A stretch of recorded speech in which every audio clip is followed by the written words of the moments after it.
Update ko kayo mamaya. So ayun mga idol, andito na tayo sa BGC. Tara, samahan nyo na akong ibalik to sa Titan. Sana bigyan niya ako ng bagong model, or kung wala na akong size, tingin na lang tayo ng bagong sapatos.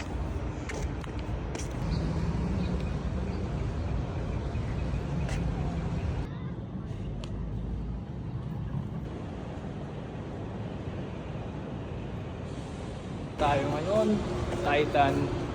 Papalitan natin tong ating Anthony Edwards. Shoutout pala dito kay ate dahil napakadali niyang kausap pagdating sa pag-return nitong sapatos. So ayun mga idol, successful ang ating pagpapalit sa Anthony Edwards natin. And syempre, shoutout kay Titan dahil napakadaling kausap ng mga employees nila ron regarding sa replacement. And for now, hinihintay ko na lang yung sundo ko at ipapakita ko na sa inyo pag-uwi yung sapatos na ipinalit natin. You got this.